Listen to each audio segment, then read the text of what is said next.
In this episode of Fictional Hangover, we talk about legally distinct busters of paranormal entities, anonymous, ominous warnings, and realizing we're old nerds in our discussion of Ghost Roast by Shawnelle Gibbs, Shawnee Gibbs, and Emily Cannon. Anonymous, ominous warnings. Anonymous,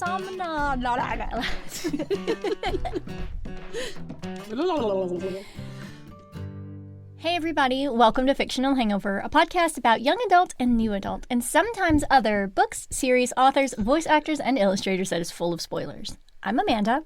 And I'm Claire, and today we're going to discuss Ghost Roast by Shawnelle Gibbs, Shawnee Gibbs, and Emily Cannon. Standard disclaimer. If you haven't read this book, please remember that Fictional Hangover is all about spoilers. If you haven't read and don't want to be spoiled, stop listening to us and go read the book. Then come back. If you haven't done this but want to pretend that you have, or if you don't care about spoilers, or if you just like the show so much that you don't care about any of that, then listen up.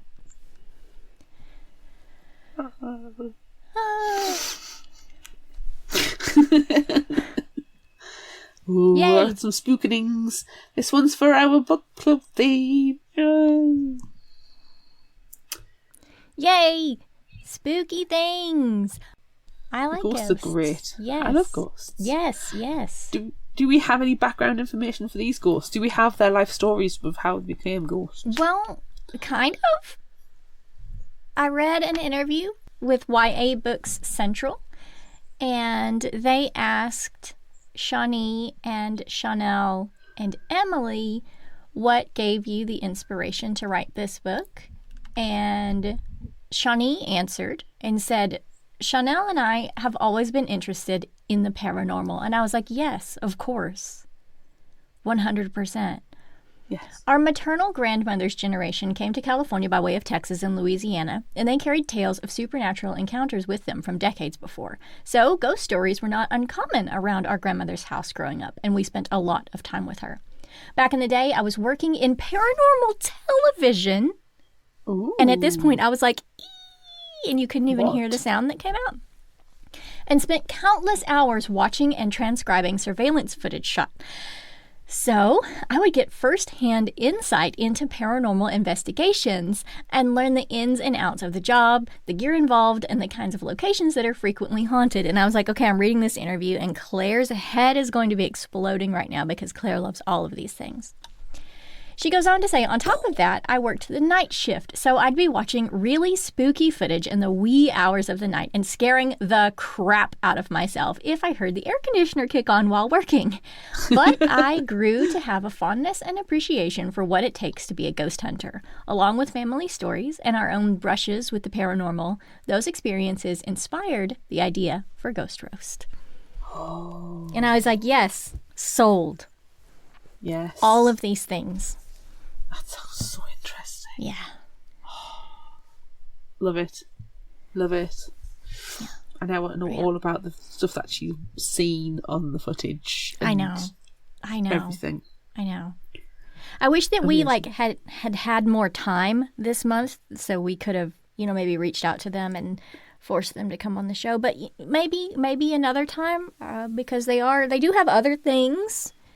Yes. And there's I think going to be a sequel to Ghost Roast, so maybe we can beg and plead for them to come on. It's been a weird couple of months.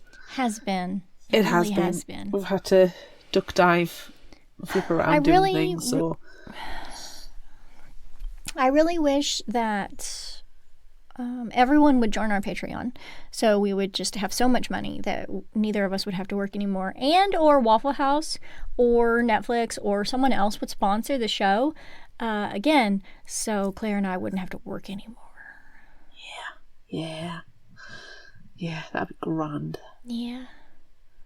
I saw somewhere it was like, would you rather work for the next 10 years or have £1 million? I was like, yeah, give us £1 million. Yeah. Because that's way more than I'll earn the next 10 years. What kind of question is that? Exactly. Yeah. Exactly. Did you have any initial thoughts about this one? This is your pick. You picked this one. It is my pick. It's my pick by way of Rosie Talbot, actually. Because she, and we love Rosie Talbot, recommended it on her socials. and we love Rosie Talbot and we love her books. So, you know, obviously I had to check it out when she said how good of a book it was. And yeah, I got it when it came out, and I was really excited to read it, and I really enjoyed it, and I thought, oh, this is going to be good for Fictional Hangover for multiple reasons. So, yeah. Yes. Yeah. What about you? Oh, yeah, I mean, it's Rosie Talbot, so obviously we're sold on it. But I always love a good, diverse graphic novel. I like it. It's really, the illustrations were really fantastic. I loved the story. I mean, I know this is not an initial thought because it is after the story takes place, but I was drawn in. I was just sucked right into the story, so. Oh, it was great. It was wonderful just the first time sitting and just enjoying it for what it is. And then the second time was when I actually bothered to, you know, write the summary. Speaking of the summary, shall we dig in? Yeah. Chelsea is heading out for the last day of school, being hurried along by her mom. She wants to borrow $20 to go to Burger Shack later to celebrate, but her mom doesn't have the money. Outside, Chelsea's friends are waiting in a convertible. As Chelsea runs out the door, her mom reminds her that her dad, Doug, is picking her up and to wear your seatbelt. So embarrassing. Pulling into school, Jasmine and Alexis are talking about after-school plans. One boy, Justin, wants to meet up in the cemetery. Ooh, but hot. Chelsea isn't really on board with that idea. It's not because she's scared of ghosts like her friends taunt. It's that her father, who just so happens to text her at this exact moment about a new commercial he wants her to see, owns Ghost Roast. He's a ghost hunter, and Chelsea doesn't want anyone to find out because she thinks it's embarrassing. She's wrong. She's totally wrong. Friends. I would brag if my parents was a ghost hunter. Oh. Well, I mean, it's a little bit more complex than just plain embarrassing. Chelsea's father's business did a better job at removing her chances of a normal social life than of removing ghosts. The business didn't really bring any money, and things got harder and harder until her parents divorced. Chelsea grew up, took her mum's last name, and changed her look, and actually got friends. Eventually, Chelsea does look at her dad's new commercial, and it's totally cringeworthy. And again, side note, no, it's not. It's precious. It's not. It's brilliant. Later, on the bleachers, Chelsea can't escape it as Alexis has been sent the commercial, and all Chelsea's friends have a laugh over it until school hottie, basketball god, and Jasmine's boyfriend, Justin Langley, comes over to make sure they're all going to the cemetery that night. Sure, Chelsea says through gritted teeth. There is quite a crowd at Lafayette Cemetery No. 1 that night, as well as a few joints and bottles of brown paper bags making the rounds. Reluctantly, and bowing to peer pressure, Chelsea takes a drag and a swig as a few of her classmates go off looking for ghosts. As Chelsea follows Alexis and Jasmine, she drops her phone and sees an actual spirit from the corner of her eye. But maybe she's just bugging? Well, if she is, so are the others, as the guys call out that they can hear spirits further into the cemetery. It's not ghosts. Aww. It's the police. And they're being busted for criminal trespassing. Oh, man. At the station, Chelsea is really worried about how her mom is going to react. What she doesn't consider is that her dad is the one picking her up, and her friends recognize him from the Ghost Roast commercial. He is not happy. Oh, boy. Chelsea doesn't see someone taking pictures to post on Instagram. On the drive home, Doug goes easy on her. Chelsea is grounded and her summer is cancelled because now she'll be helping him at work. The next day, Chelsea heads sheepishly to Ghost Roast. In addition to her dad, Chelsea will also be working with Russell, a guy she used to live near who she remembers being an absolute nerd. Chelsea's dad shows her some of the equipment and sets her to organising the office. As she's sneezing because of all the dust, Chelsea sees Jasmine's Instagram post telling everyone she's the daughter of the Ghost Roast guy. She screams in teenage.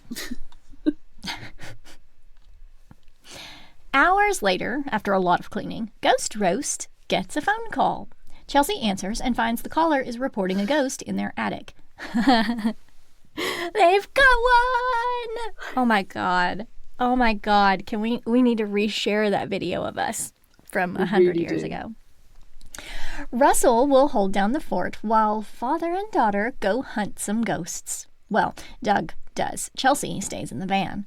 After 35 minutes, Doug comes out with the entity. A raccoon. Oh.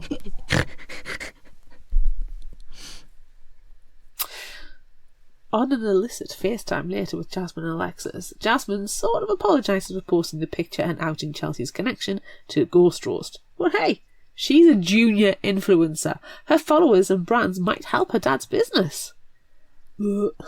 They both encourage Chelsea to ditch work to go to Biloxi Beach. In the office the next day, it seems Jasmine's influencer post may actually be working. The phone has been ringing off the hook, and the commercial has over 8,000 views in a change from its usual 1 view, which kind of made me feel like us a little bit. Yeah, relatable. There's even talk of being on TV in time for Halloween. And a guy from Harrington Manor called to make an appointment. But the beach. Sorry, my eyes rolled all the way back in my head just then. The whole Ghost Roast crew head to the Harrington Manor, a former plantation, so Chelsea is ready to blast some slave owners to smithereens for what they did to her ancestors. Mr. Scott Harrington greets the Ghost Roast team and offers to tour with his Aunt Agnes, who seems a little senile. I mean, she is 93, so she's allowed her eccentricities, even if she is calling out to her dead pet cat Roman. During the tour, they see a picture of John Harrington, who built the plantation, and though Scott acknowledges slavery is a low point in human history, Chelsea points out the Harringtons seem to have done well for themselves because of it. Scott wants to turn the manor into a high-end hotel, not the historic site Aunt Agnes wants for the ghost chasers it currently draws.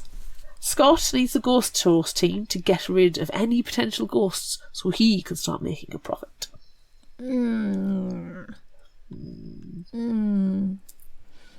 As Chelsea explores the manor, she comes across a cat. A ghost cat. It's Roman. However, Chelsea thinks she's tripping and not seeing a nonagenarian's dead pet. 10 minutes later, the Ghost Roast team has a lucrative contract signed by Scott, which will last them the summer. As they leave, Chelsea sees a ghostly woman in an upstairs window disappear. Ooh. The team is at Harrington Manor installing monitoring equipment all over the house to pick up any phenomena on camera. As Chelsea is working in the library, the books start moving and then flying about. Chelsea begs the ghost to stop messing with her, and they do just in time for Russell to walk in. Together they head to the west parlour, where the ghost messes with Chelsea when Russ leaves. It's the woman from the window. She's 100% visible, and after Russ scares the shit out of Chelsea for walking back into the room, the audacity, Chelsea tells him she saw a presence. But they can't tell her dad, even though it's the number one reason they're there. Speaking of Doug, he's happy with their work so far and decides it's a good time to go through all their gear in minute detail and picks up a ghostly signature straight away, sending him into a ghost roasting tizzy. Doug can't see that it's only Roman the ghost cast he's trying to ghost murder. Suddenly, the readings on the equipment go off the charts. Only Chelsea can see a cute ghost boy who's come to rescue Roman. Ooh. Also, I would just like to insert here, communication. Chelsea can't stop thinking about cute ghost boy. Even her grandma's jambalaya doesn't gain her attention until her mom gives her a nudge. Chelsea tells her mom, who's been dying to get the place on the National Landmark Register for years at the Preservation Society, about Harrington Manor. Her mom warns her if she does see anything spooky, she must tell her dad. He's the expert. Again, communication. Doug's grandma Hazel, who could see spirits and who rescued him from an effed up early home life, had a stroke during an encounter with a dark spirit. So ever since, Doug has vowed to get even with that and all spirits. Well, Chelsea doesn't mention the ghost cat or cute ghost boy, but she needs to know who he is. Research time! Jasmine and Alexis come to visit Chelsea at the office. Chelsea continues to be embarrassed by her dad, but her friends love Doug and take selfies with him. Soon they're all back at Harrington Manor, where Roman is stuck in a tree, much to Aunt Agnes's distress. Doug tries to help rescue the kitty, but he can't see the ghost cat and is only really placating the old lady. He also doesn't see the cute ghost boy rescue Roman. Chelsea does, though. Oh, yes, she does. At another job, Chelsea is distressed to see how her dad deals with ghosts, which is essentially to destroy them with his legally distinct device for ghost bustings. It's not Ghostbusters. Busting ghosts. You have to switch it. Legally distinct, Claire. Legally distinct. Legally distinct device for busting ghosts. Not legally distinct. Ghost busting. Yes. Not ghost busting. Yep. She was communicating with the spirit and maybe could have saved it and helped it move on. But now, it's been zapped. What? Back at Harrington Manor, the gardener encounters a dark presence in the woods. He tells Scott he was raised in the bayou, that it was definitely a revenant, and quits on the spot. Well, that's the third gardener to be scared off. Inside the house, the ghost roast team is taking EMF readings. Chelsea spots the lady ghost again and refuses to tell her dad. She doesn't want someone who might have been a slave in life to be blasted. When Doug makes a hardware store run, leaving Chelsea and Russell to chill on the veranda together with strict instructions not to split up and stay where they are, Chelsea immediately sees Roman and follows the ghost cat into the hedge maze, only to run into Cute Ghost Boy. Cute Ghost Boy wants to know who she is, why she is scaring Roman, and what is she wearing.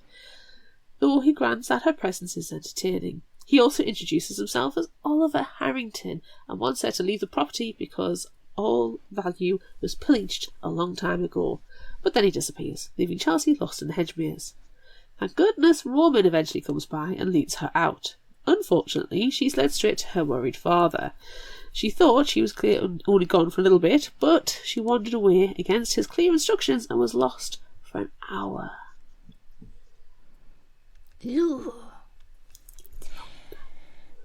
Scott turns up then, distracting her father, who shows him the evidence they've collected. A strange light at the end of a corridor. Ooh.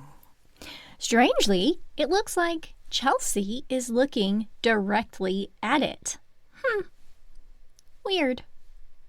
As Doug is reassuring Scott he can handle the entities, he tells them about the family graveside beyond the hedge maze, which coincidentally is where all the gardeners freak out and quit. Interesting. Later, Chelsea is researching the Harrington family line in hopes of finding Oliver, which makes her mom so proud, but she can't seem to find him. Meanwhile, Jasmine and Alexis visit her at the window and want her to hang out for a couple of hours. Chelsea knows better than to sneak out, so she asks her mom, who consents.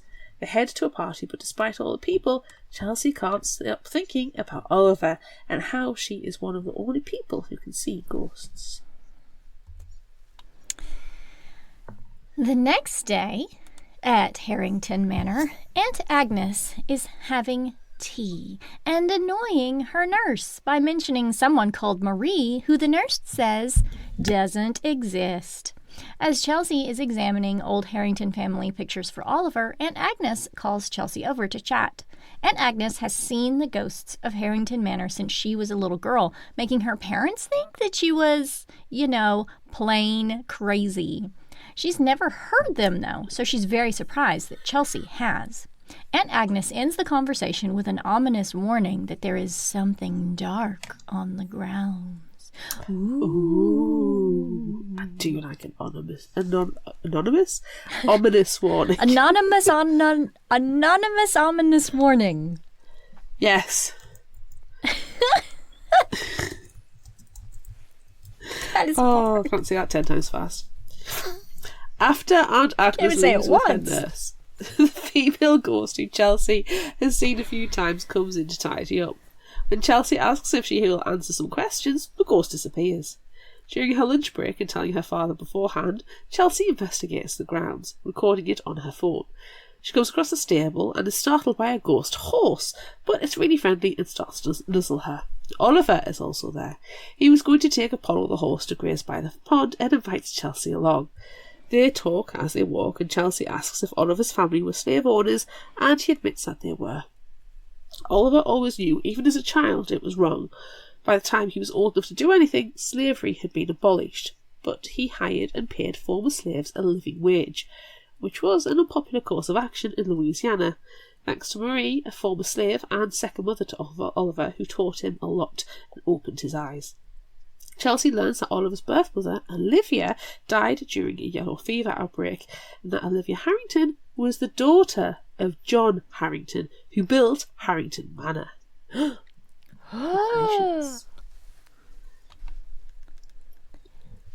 As Chelsea is recording Apollo bothering the ducks in the pond, which is the best panel in the entire book, by the way, It is. her dad comes storming over. He's been trying to get in touch with her for 10 minutes. He decided to send her home with a dock in pay without the cheese puffs he bought her and with the cost of the rideshare coming out of her pay. Plus, now she has to deal with her mom. Her mom nearly has a meltdown and starts blaming herself. She doesn't know about any cute ghost boys distracting her daughter, but all Chelsea does is promise to be more focused. Communication. The next week, Chelsea sticks to her promise and refuses to let Oliver distract her until Friday during her 15-minute break, which is spent flirting at one of the most beautiful spots on the estate. Later, Oliver tries to sidetrack her while she's monitoring the cameras and wants to meet her at noon at the gardens. Chelsea is worried her dad will pick up Oliver on his equipment and blast him, but it's too late. Doug and Russ come into the hub and sense Oliver's cold spot. They grab their roasters and chase after it, Chelsea shouting, "Run!" to Oliver. Oliver, however, has fun stealing Doug's legally distinct device for busting ghosts and taking it outside. Doug is worried the entity is getting stronger and wants to consult his colleagues, so for their safety, he sends Chelsea and Russ home at 11:30. But she's supposed to meet him at noon. In the rideshare, Chelsea gets out before the car can leave the estate and heads to the hedge maze to meet Oliver. At first, they get into a fight about the actions of their families, but it moves on to keeping Oliver safe. Chelsea suggests he hide near the bridge, but that area has always scared him, so instead he will stay at the old gardener's cottage. Neither sees the dark entity near the cemetery over the bridge, watching them.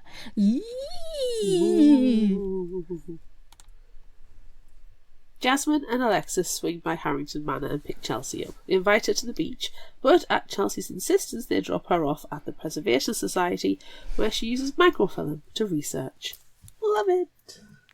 It's my favorite. Hours later, Chelsea finds Oliver Harrington in an article from May 1879, talking about him hosting a ballyhooed gala to raise money for a school to educate former slaves and their children. Guests included Frederick Douglass. She then finds another article from June 1879 saying Oliver has been reported missing. No. Meanwhile, back at Harrington Manor, Doug is frightened and injured by the dark entity at the cemetery as he's installing equipment. He had to go to the hospital after falling from a ladder and hurting his knee pretty badly. Chelsea wants to go back and tries to enlist reluctant Russ into helping her by telling him the truth about the ghosts. Communication, finally! Yay! But he doesn't want to lose his job. Regardless of having help, Chelsea returns, taking a legally distinct device for busting ghosts with her. She walks past the main house being watched by Marie and straight to the old gardener's cottage, ready to blast Oliver for hurting her dad. Oliver is able to evade her, so she heads to find him at the main house, only to finally, properly meet Marie. She has a story to tell, one Oliver doesn't even know. Ooh. Marie explains that she was a slave at the manor when it was a plantation and worked for Oliver's mother. She was 15 when Oliver was born in 1862. Olivia's husband died in the Civil War a year and a half before Oliver was conceived, and her pregnancy was embarrassing, but her father did not want to lose another child. Originally, Oliver was going to be given to an orphanage, but when he was born, everyone agreed he may be able to pass as white. Oliver was conceived in love and was wanted by both parents. Marie, who has been delivering secret messages between the two, met Oliver's father, only known as Mr. Bernard, who was a black man living in the French Quarter. Unfortunately, she didn't realise Olivia's father had followed her, and no one heard from him after that day. Chelsea no longer believes Oliver is responsible for her dad's injury, but thinks there is something else on the property, something connected to Oliver that was traumatic. His last real memory is of the spring salon. There were many in attendance, but his uncle Garrett was clearly not enjoying the event because people of color were also there as guests. And Garrett was a huge racist. They had a horrible argument, and then Oliver remembers nothing. And Marie says it's because he died that night. She tells him she tried to protect him because, she reveals, Oliver is her nephew by blood because Olivia was her half-sister. Garrett, who clearly murdered Oliver, lived at the plantation for 40 years, letting the house fall into disarray, and he died bitter and angry, as he deserves, the motherfucker. Well, Chelsea hefts her legally distinct device for busting ghosts because she knows what to do. Find Uncle Garrett out at the cemetery. Apollo is outside the house waiting for them. Meanwhile, Chelsea's mom is calling everyone. No one has seen her. Jasmine and Alexis think she might be with her secret boyfriend. In the end, Chelsea's mom calls her dad, and with Russ at the wheel learning to underage drive on the fly, they head to Harrington Manor. Chelsea and Oliver have reached the bridge leading to the cemetery. Apollo is spooked, and Oliver feels pain as his memories flood back. In June 1879, he met his uncle here, who was raging. Garrett pushed him, and Oliver cracked his head as he fell. With this revelation, Oliver is no longer afraid, and they head over the bridge. In a very dramatic fashion, Garrett appears and tries to force them away. Meanwhile, Doug and Russ have reached the manor and hear the commotion. Her legally distinct device for busting ghosts has been sent flying, but violence isn't Chelsea's way, so she tries talking to Garrett. Garrett didn't mean to hurt Oliver, he only wanted to protect his family's legacy, but that legacy was also Oliver's. Garrett was angry, confused, and jealous, but also unapologetically and violently racist. Meanwhile, Doug and Russ have arrived and they can see everything. Doug has his legally distinct device for busting ghosts ready, and as Garrett moves to attack, he blasts the dark spirit. Chelsea, Doug, and Russ are knocked out by the explosion. Oliver is nowhere to be seen, and Marie sees it all from the main house while watching over Aunt Agnes. Marie is able to manifest enough energy to wake Aunt Agnes and signal there is a problem. This is my probably second favorite panel. Aunt Agnes puts her teeth in and calls the police. You can't call the police if you don't have your teeth in. You cannot. You have to have your teeth in. Chelsea is in the hospital surrounded by her mom, dad, Aunt Agnes and Scott. They all believe she can see and speak to ghosts. Her mom and Aunt Agnes are going to make sure Oliver's story is told. Her dad insists all future communication with ghosts is transparent. Pun intended. 1 month later, Harrington Manor is hosting an event to unveil Oliver Harrington in the family history. The manor will no longer be turned into a luxury hotel, but preserved as a National Historic Landmark. As her mom is giving a presentation including a portrait of vintage hottie Oliver to the guests, Chelsea ducks out into the hedge maze. Roman is roaming the maze, and so is Oliver. They both thought the other had been blasted to pieces. Chelsea and Oliver head inside, and Oliver is very impressed. Jasmine and Alexis come and find Chelsea to join them on the tour of the grounds, and at Oliver's encouragement, she does, because, he says, she can't just chum around with the dead when she has a life to live. Oliver clinks his champagne flute with Jasmine's, and both her friends gasp.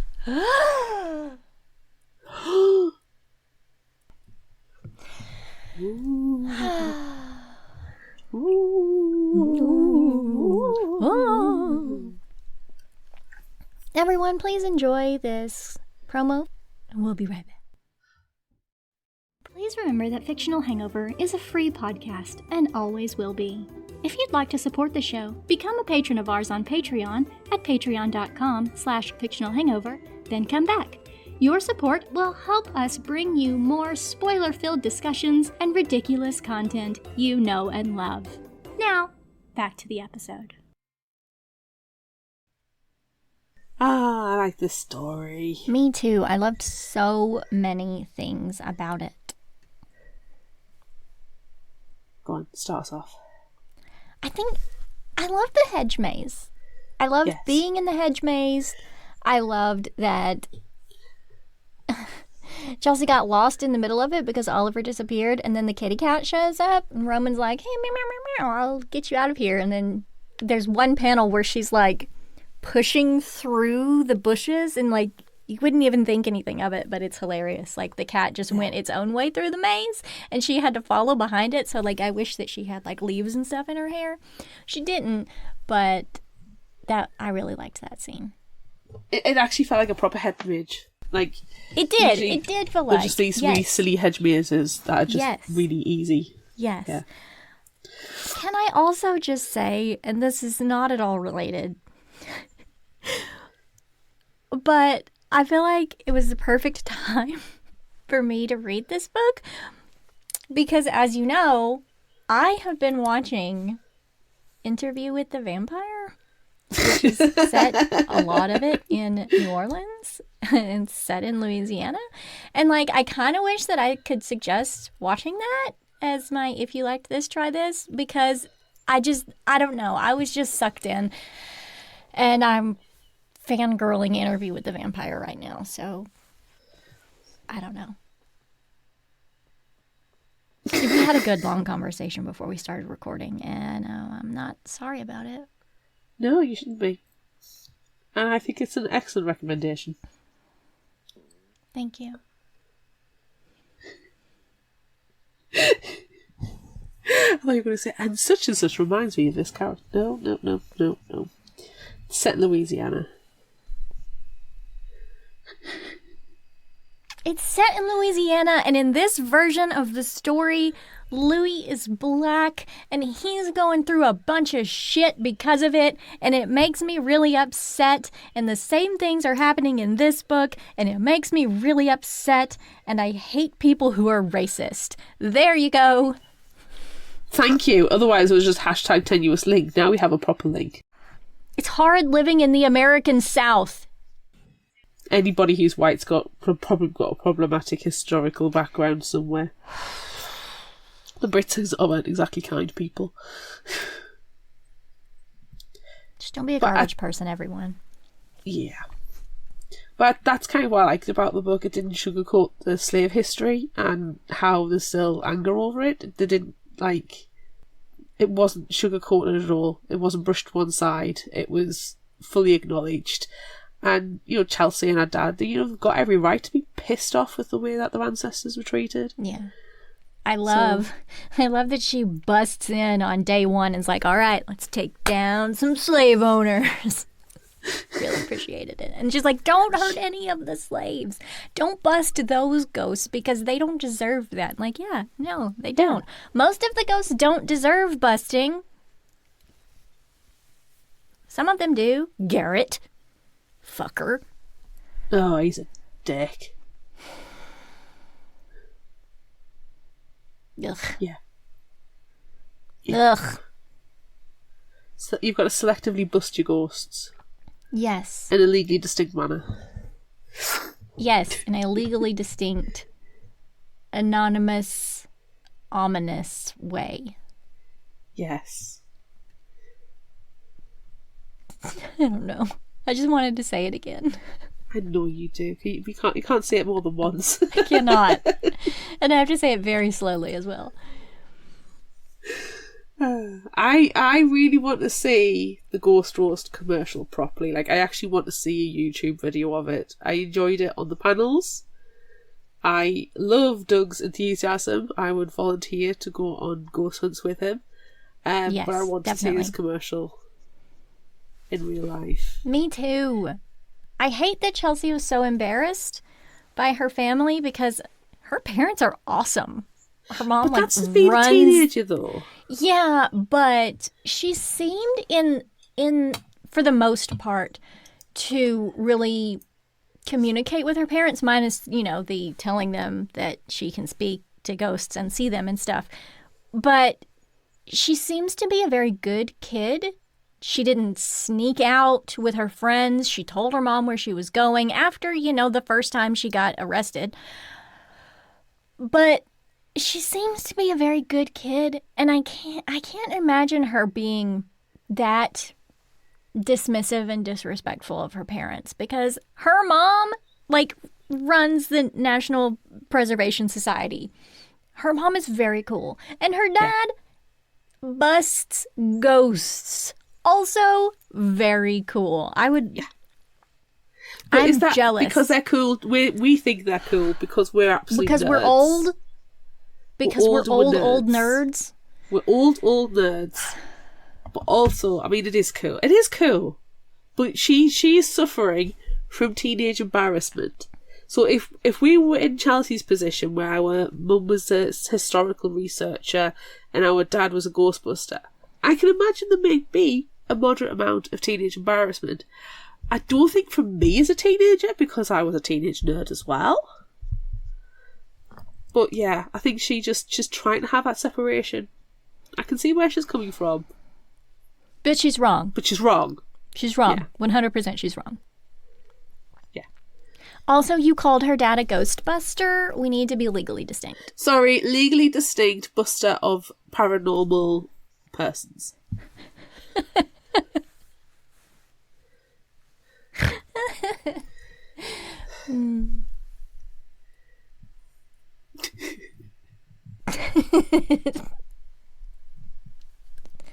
It's so difficult to be legally distinct.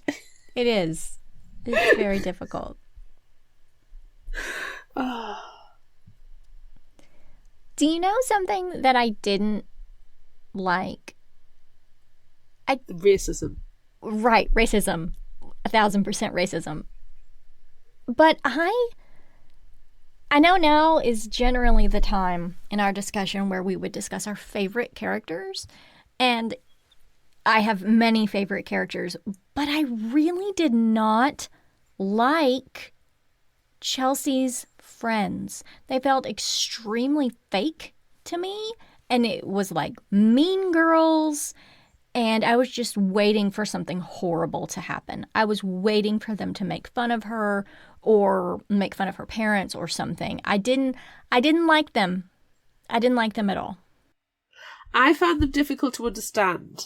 They always had such snide comments to make about where she lived and how she lived and following her parents' rules, and I just did not like them at all. I think they suffer from a little bit of mean girl, rich girl But, I mean, this is actually linking to my surprise, actually, that we get their I think we get them through Chelsea's point of view, rather than, it feels like we see Jasmine and Alexis through her point of view, not necessarily through the fourth wall. And she is constantly feels like they're just pretending to be our friend. She's their, she's their charity case, yes, of the moment. But actually, Jasmine and Alexa seem to genuinely want to be Chelsea's friends. I didn't see it at first. It isn't until at the end where actually I think they do genuinely want to be our friends. They find her a very interesting person. She's not like everybody else that they hang around with. And I think they appreciate that. And yeah, there are some comments that aren't kind, or at least tonally that I'm not reading them in a kind way. But again, is that just teenagers being teenagers? Teenagers will teenager. I don't know. I don't think that's a pass. I don't think commenting on the bars on her family windows, or that she has last year's phone case, I don't think... Is phone cases a thing? Is that a fashion thing? Am I just so old? I don't know, but it was something that really irked me. Yeah, I think it's a rich girl divide. Yeah, because they've got their own car, it's a convertible. They're coming to a poorer part of town when they pick her up. But the thing is, though, they're still coming to see her. And the thing that made me think actually they do want to be a friend is when she says, "Yeah, I can come, but I've got to be back in 2 hours." And then when her alarm goes off, and they're like, "Oh, is your time up?" And she says yes, they take her home. They don't abandon her. They don't leave her. They don't take the mick out of her for that. They go, okay, and they get in the car and they take her home. And they've respected her mum's, that she's been able to come out, a mum's consent, and that she's been given a time scale. And that they do try and continually make contact with her. Like, they'll try and FaceTime her. They do come to the house. They don't understand the bars because they live in an affluent part of the town where it's not necessary. They probably have private security. It's probably a gated community they live in. That they go to her dad's office, and they genuinely seem to actually like Doug, and they think he's fun and cool, and he's a present parent. Their parents aren't present. Yeah. So Chelsea's world is completely different, and I actually think Jasmine and Alexis probably have a bit of jealousy because they've got parents who want her to who have punished her because they care, her maintaining her punishment but giving her some leeway because they care, and they're there all the time, being part of her life and making sure that she's okay, giving her the job because they care. And it's said a few times that, like, Jasmine's parents aren't there. The reason that they don't have the punishment lasting more than 3 minutes because the parents aren't there to enforce it. So I think actually it's just a class divide where they're actually probably more jealous of Chelsea's familial relationships, and they just genuinely want to be around her, but they don't know how to interact in a less mean girl way. I think that transition is happening in the background of the story, but I don't appreciate how their friendship seems to have begun. Because, like you said, it really seemed like they were treating her as a charity case. And she and the hot basketball god boyfriend are both mentioned as being scholarship students. So I can almost imagine those girls being on student council or something, and it's their job to befriend the scholarship students and try to include them. And I don't think at the beginning they do it in the right way. It seems petty, and they really put them down, or Chelsea down. But then I think you're right, as they see her family and realize they don't have that interaction with their parents. And also they see that, her dad, he's kind of a cutie, and he might be on TV. So I think that they're trying to, at first grasp onto that and be a part of that fame. But at the end, I can see them maybe actually trying to develop a real friendship. And all of this is going on in the background because this has nothing to do with the story at all.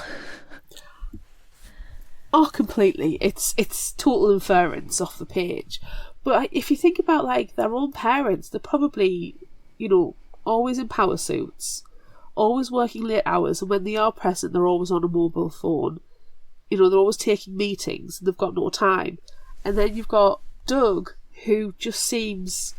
He's always got a smile on his face, like he's always happy, and that he's there to help people. Mm-hmm. So yeah, I think there's that transition, that learning period for them. They don't have to go to Harrington Mariner at the end, and they don't have to turn around to Chelsea and say we're going on a tour of the ground. They don't have. Who would turn down an opportunity to go to this haunted manor? That's cool, and it's a big, huge thing, and it's the biggest house in the area. But they don't have to ask Chelsea, do you want to come on the tour of the gardens with us? They don't have to go to her house and say, do you want to come to the party with us? They don't have to say, can you try and come to the beach with us tomorrow? There's a That's true. I said that they're trying, and I just think, the end. Yeah, they are trying. But I do genuinely think as well, because we're getting it from Chelsea's point of view, and she's like, she's almost feeling like she's had to fake it until she's made it. But I don't think she needed to have faked it to have made friends with Jasmine and Alexis. I think in the end they would have been friends with her. Because she's really cool. Yeah. Yeah. You know the scene where they pick her up from Harrington Manor after Chelsea's dipped out of the rideshare with Russ and they got sent home early? And she's like, oh, they're all like, oh, we'll go to the beach, you come with us. And she's like, no, can you drop me off at the Historical Society? I've got some research to do. Not once in any of the panels did they make fun of her for doing that. They just dropped her off. Mm-hmm. Because that's, they respected our wishes. And I think it's those interactions that you've got to look at and go, actually, yeah, if it was a fake friendship or if there wasn't anything real there, they would have been a bit more insulting. I mean, to be fair though, if my friends did that, and even, I fully support them doing it, I'll probably go, you're going to be a nerd, okay, we're going to the beach. But I think that's the level of friendship. And I think she's still finding her feet. But I do think it's there. She just doesn't see it. And because she doesn't see it, we don't get it. Sure. Long, drawn-out rant aside, who's your favourite character? Because I have a lot. You see, I nearly wrote down, pretty much everybody. But I'll probably say Oliver, because I like the fact that he's trying to enact the change in a time when it was difficult to, especially for anybody who is a person of colour, regardless of passing for white. I liked Agnes as well. Yeah. And I liked Apollo for bothering the ducks. That's the best panel. Aunt Agnes and Marie and Oliver and Chelsea's mom with her microfilm and her family history logins. Yes, please. Oh, and Doug for just being legally distinct buster of paranormal person. Yes. Russ was I loved Doug too. Russ was probably the least interesting of all the characters.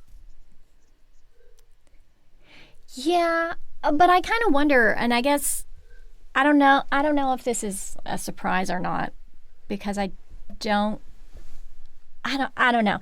But I kind of wonder if there will be any sort of connection between Chelsea and Russ in the future, because I don't know, there were a couple of panels where I don't want to say... Two teenage kids in close proximity. Yeah. Working together. Yeah.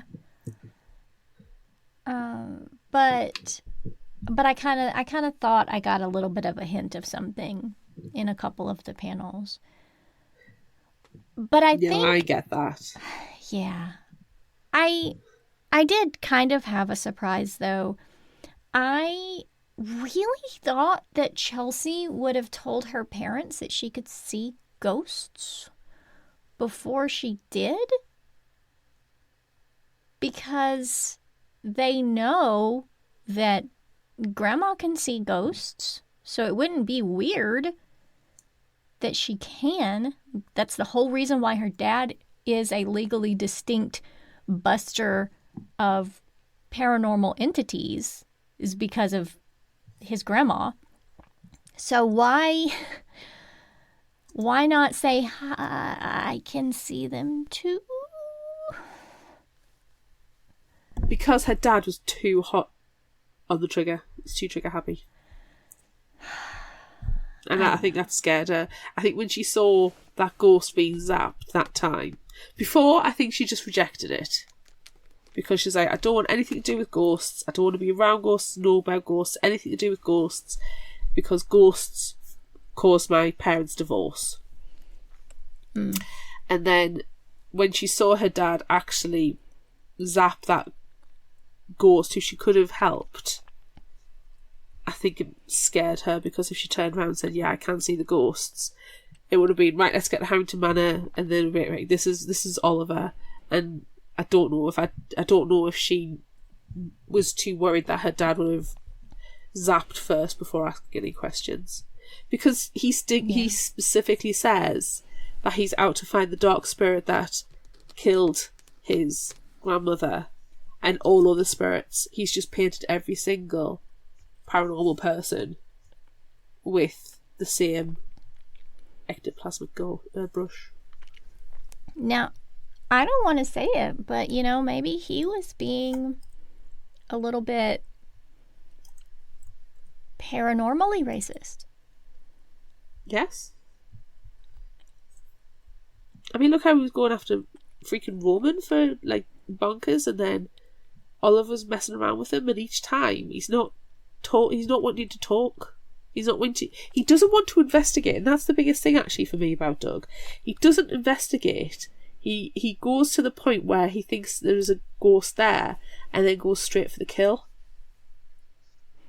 There's no, let's actually get some research, let's get some evidence.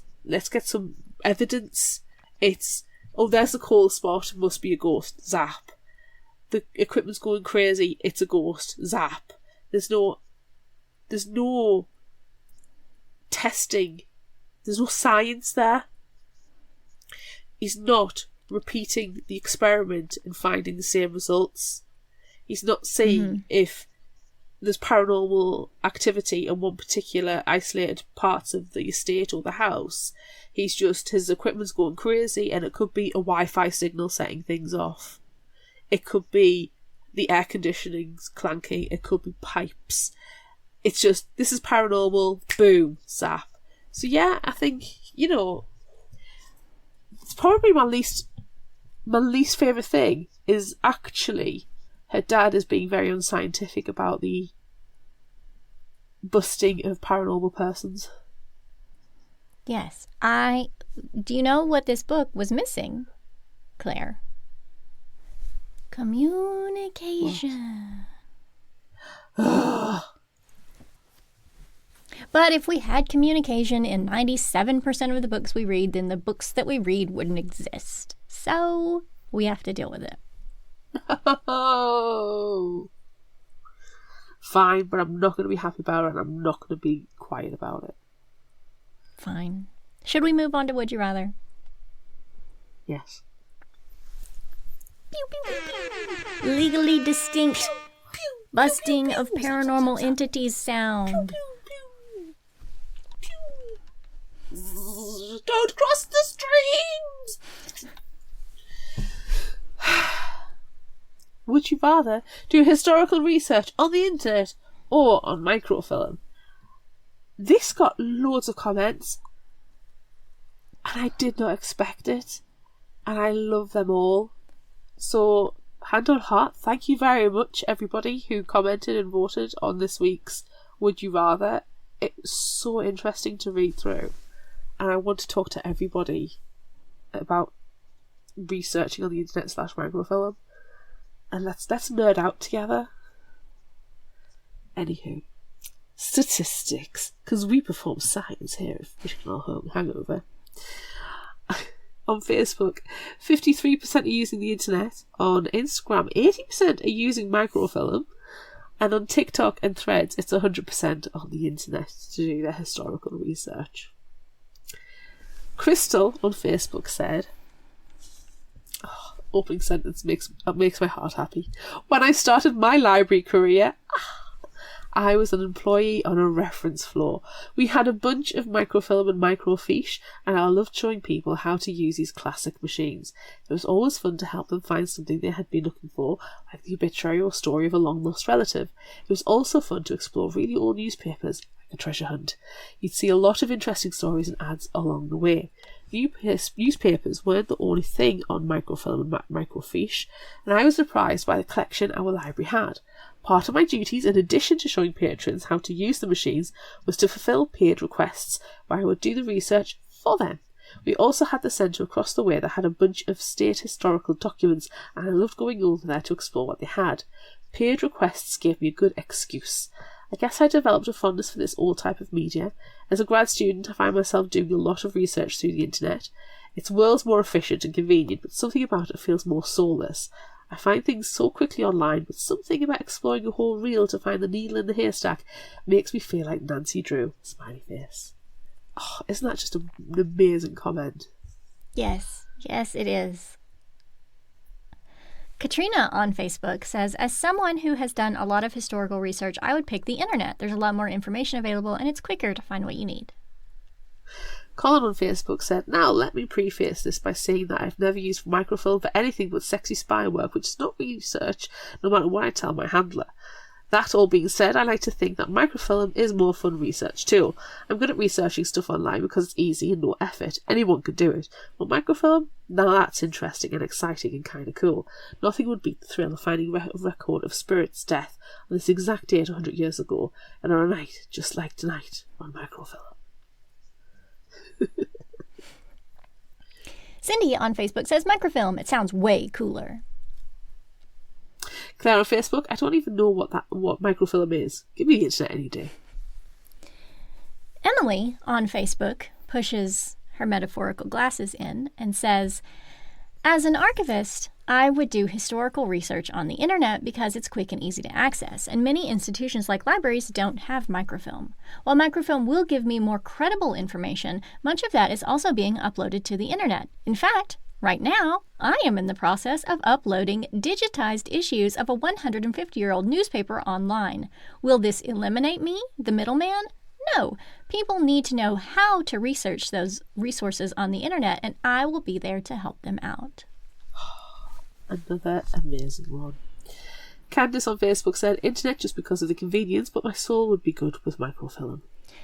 Cody on Facebook says, I'm going old school on this one because that tends to be where the good stuff is. Digitizing stuff is important, but it's not cheap and takes forever. I do it for a living, and it just never ends, man. Lydia on Facebook, internet faster than microfilm. And Bree Tart on Instagram says, internet. I remember my mom using microfilm to do genealogy research, and it was so tedious. Look, I love using microfilm at the library. Ugh, that was one of my favorite things that I got to do when I worked at the main branch of my library system.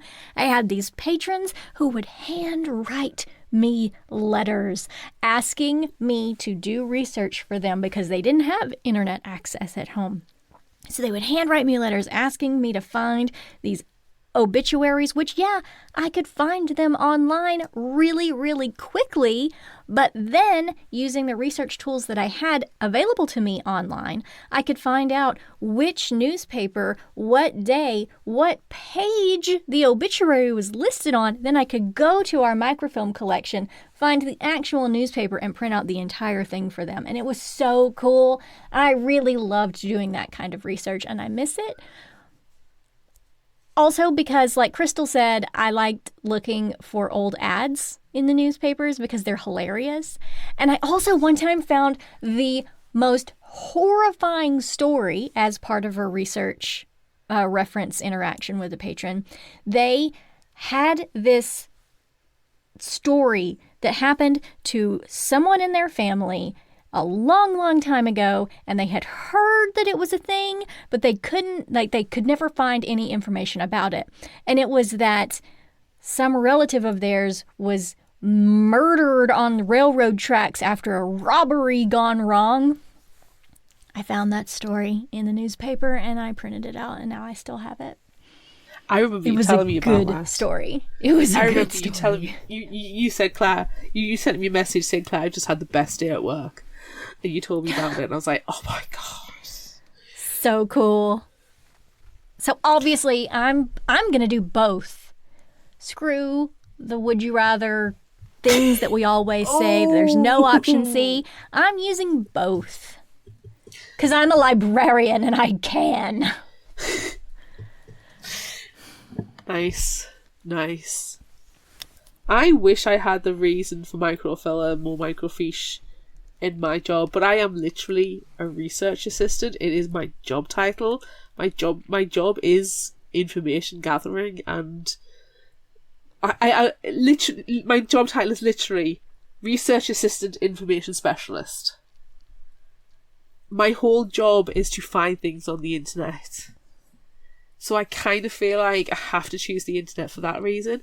But I remember as a teenager spending a lot of time in the library at the microfilm machines, just looking at old newspaper articles and adverts and just picking a year and just putting it in and just looking through. Not for anything in particular. I didn't have anything to research. I was just like, what is this machine and can I play with it? And then when I realised what it could do, I was like, oh my god, this is amazing. I loved it. Absolutely loved it. And the whirring and how you spin it and it goes a million miles an hour. You're like, no! You try to have that very specific technique of making sure it doesn't go too fast or too slow. So yeah, yes. I love that. But it's historical research, which is different. I don't do historical research for my job. And if I was doing historical research, I would want a copy of the actual article, like you do for the patrons. It's all well and good finding the content, but it's a PDF and it's literally just the text. There's something about that doesn't feel accurate. I like even in the job I do now, if I'm trying to find a specific journal article, if it's just it looks like a Word document, I don't trust it. I like to see the actual article. I want to see the thing. So yeah, okay, I'll use the internet to a certain degree, but then if I had access to the microfilm to find the and get a printout of the actual piece of information, then I would do that. So I'm joining you, and we're rebelling against the system, and we're doing both. I love it. Next question. It's our podcast. We can do what we want. That's right. Would you rather go to a party at the beach or ghost hunting? And why is the answer ghost hunting? I choose ghost hunting because I don't want sand in crevices or to experience the sun. I mean, ghost hunting. I don't even feel like I need to give any explanation about this one. My next ghost hunt is October 4th, by the way.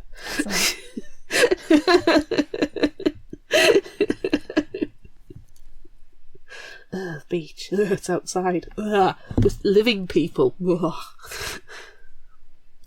Would you rather have a ghost horse or a ghost cat? I would rather have a living cat, so I'm going to choose ghost horse. I feel like it's kind of giving Washington Irving vibes, headless horseman type of thing. So I'm going to choose ghost horse. Also, Apollo is precious.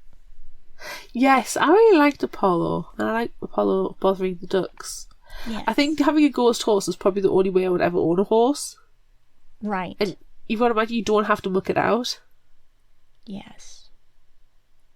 And imagine if you could ride it and be like, right, okay, let's go do this whole Sleepy Hollow Pumpkinhead vibe, yeah, Mm-hmm. That'd be fun. Yeah, for sure. I can imagine a ghost cat still being a bit of a dick. I mean, probably. It's going to knock shit off the table no matter where it is in its existence. No matter what plane it's on, it's going to knock shit off the table. And even though it's a ghost cat and it can pass through the door, it'll still stand at the door, wait for you to open it, and then step in and step out, step in and step out about half a dozen times before it decides, actually, no, how dare you, human, open the door in the first place? I'm staying here. Yes. Yeah, of course, horse, less of an asshole.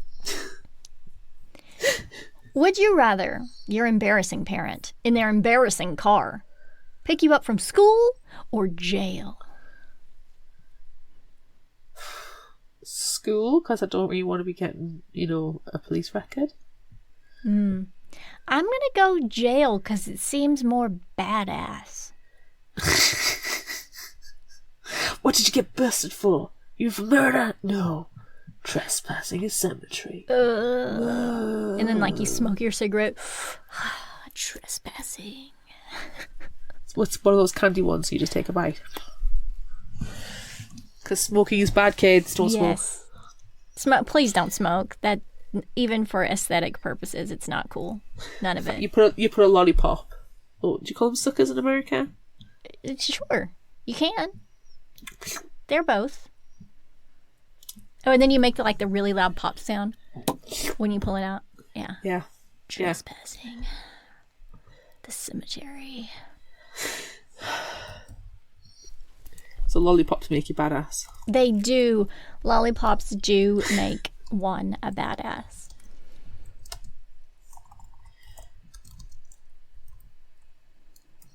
Yeah. I don't like lollipops. Okay, next question. Would you rather blast a ghost with a legally distinct device for busting ghosts, or talk to a ghost? Talk to a ghost. Talk to the ghost. Do not I don't have go a digital recorder for nothing. No. I want to have a full-blown conversation. Yes, do not go in blasting first and asking questions later. Not okay. Yes. As we have always said, communication. It would be very, what's the word? Not ironic. Wrong of us. Can't think of the right word. My brain's not working. Sure. It would be wrong of us to be on or go legally distinctive device to blast ghosts when all we talk about is communication. Rainbows. Spiritual rainbows, because it's ghosts. Yes. Okay, favorite final thought quote. I saw this line. I had to. Can someone say Sasquatch?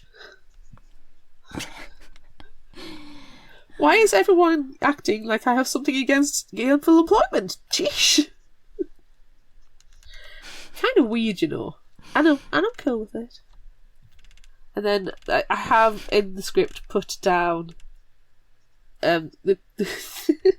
you'll just have to look at the book, but it's the panels where Apollo is bothering the ducks because it's some of the best panels in the entire book. Yes, and then you will notice that I screamed at you in our notes and showed you the exact same picture that I took while I was reading, and it's the exact same.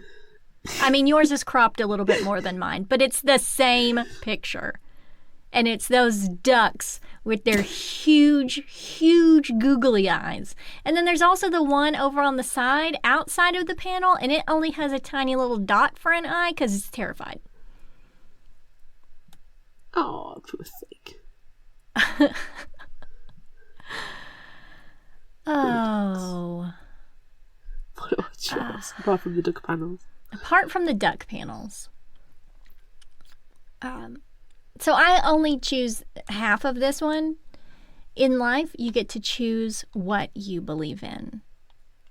I simply choose not to believe in ghosts, but I don't, cut that part out. Just in life, you get to choose what you believe in. I think that's very meaningful and important. I also really appreciate, maybe I shouldn't resort to violence against this thing. There's been enough of that, and I gotta trust my own gut now. Using violence against violence in any world just seems to bring more of the same. Yes. Also, I appreciated Doug's pun about being careful and transparent when talking about ghosts. You do enjoy a pun. Yeah. All right, if you liked this, try this. What do you want to suggest? I should probably put mine in the new and indie spotlight because it isn't out yet. You could do that. I could do that, but I'm not gonna because we'll probably already have one. So, right. I'm going to recommend Phantom Hearts by Rosie Talbot and illustrated by Sarah Maxwell. So Rosie Talbot, who is the one who pointed me on social media to the direction of Ghost Roast, has her own graphic novel coming out, and it's on the 24th of October. And yes, I already have my pre-order. I have had it in for several months. Yes, and we're very, very excited about it. When she was on the show last year, talking about 16 Souls. And she also joined us for Halloween last year as well. So go back and check out those episodes. So, from the best-selling author of 16 Souls comes a thrilling graphic novel with a supernatural murder mystery twist. 16-year-old Malia is popular, pretty and smart, but underneath her carefully crafted facade, she's struggling with anxiety. When a school bus crashes, killing some of her fellow students, Malia is thrown into a further emotional spiral as she remembers the students. Rebel and dropout shepherd, volatile track star Russ, and brainy Emil. When Malia meets Keezy, the cute daughter of the local mechanic, the two begin to question the motive for the crash. As Malia and Keezy start to uncover secrets, Malia starts to see ghosts wherever she goes. How will Malia find time to flirt with Keezy when pursued by restless spirits? What don't the dead classmates want her to discover? And will Malia ever find the courage to tell Keezy how she feels? It is Good Girls Guide to Murder meets Heartstopper. And we loved A Good Girls Guide to Murder. Horror Stopper. Yes. Yes. And we do enjoy some Heartstopper moments. So yeah, I thought, it's Rosie Talbot. Done. Yeah. Done. And watch out, eventually we do have some Good Girls Guide to Murder's shorts coming eventually for the TV show. Ooh. But they're non-spoilery. Of course. What is your recommendation? Tell me. I have selected The Ghost Keeper by Johanna Taylor, and I have read the sample of it on Libby because it's not currently available for me to check out, so I have it on hold. But the first 30 pages, fantastic. Dorian Leith can see ghosts. Not only that, he listens to their problems and tries to help them move on to the afterlife. It's a gift that's made him an outcast to everyone in town. That is, except for his dearly departed grandmother, who he's partnered with to turn this paranormal ability into an honest living, and the local bookshop owner, who seems to be the only non-deceased person willing to give him a chance. But it's all worth it to Dorian, who feels like he's been given a bigger purpose, a chance to save those who cannot save themselves. Then one day, the key to death's door is stolen, trapping all the ghosts in the land of the living. Since he's the only one who can see them, the spirits rely on Dorian to retrieve the key before it's too late. If they can't move on, they'll soon be consumed by a ghostly rot that has begun to plague them. As it continues to fester and spread, the ghosts become desperate for relief. Dorian must do what it takes to find a way to bring peace to the restless dead, even if that peace comes at the cost of his own. And the illustrations are very cute in this graphic novel. And all the ghosts are blue, and their text, their speech bubbles are also blue, and it's just it's precious. And in the first 30 pages, he meets an apothecary, and she uses science to destroy ghosts. So it's amazing. Precious. Ooh, that sounds all of good. it. I love it. I'm gonna have to check it out myself. Yes. Yes. Okay. What do we have for our new and indie spotlight on top of Phantom Hearts? Well, on top and yours actually, and The Ghost Keeper. Yes, on top of all of those things, actually this one has just come out. It's been out for about a month. So yours is more appropriate to this selection this time, but It's called Rules for Ghosting by Shelley J. Shore, and it just came out on August 20th. Rule 1, they can't speak. Rule number 2, they can't move. Rule number 3, they can't hurt you. Ezra Friedman sees ghosts, which made growing up in a funeral home a bit complicated. It might have been easier if his grandfather's ghost didn't give him such scathing looks of disapproval as he went through a second HRT-induced puberty, or if he didn't have the pressure of all those relatives, living and dead, judging every choice he makes. It's no wonder that Ezra runs as far away from the family business as humanly possible. But when the floor of his dream job drops out from under him and his mother uses the family Passover Seder to tell everyone that she's running away with the rabbi's wife, drama! Ezra finds himself back in the thick of it. With his parents' marriage imploding and the Friedman Family Memorial Chapel on the brink of financial ruin, Ezra agrees to step into his mother's shoes and help out, which means long days surrounded by ghosts that no one else can see. And then there's his unfortunate crush on Jonathan, the handsome funeral home volunteer who just happens to live downstairs from Ezra's new apartment, and the appearance of the ghost of Jonathan's gone-too-soon husband, Ben, who is breaking every spectral rule Ezra knows, because Ben can speak. He can move, and as Ezra tries to keep his family together and his heart from getting broken, he quickly realizes that there's more than one way to be haunted, and more than one way to become a ghost. So many good choices for us to discuss in the future. Yes. I love spooky ghosts always. Yay! That's it for this episode of Fictional Hangover. I'm Amanda. And I'm Claire. Join us next time as we discuss The Merciless King of Moor High by and with our favorite Lily Sparks. Look out for our Would You Rather polls and monthly challenges on social media. Don't forget about our book club on Discord. Be sure to visit our shop on Redbubble at fictionalhangover.redbubble.com for all your favorite Fictional Hangover themed merchandise, and become a patron of ours on Patreon at patreon.com/fictionalhangover. Until next time, remember, the only cure for a fictional hangover is another book.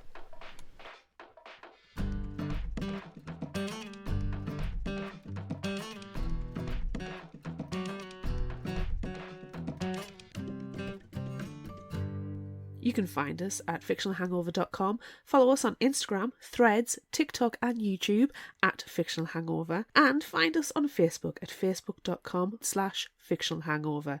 If you like this episode, check out our others and be sure to rate, review and subscribe so you don't miss out. And finally, special thanks to Liz Emerson for our music. You can find her on Facebook and Patreon. Thanks for listening.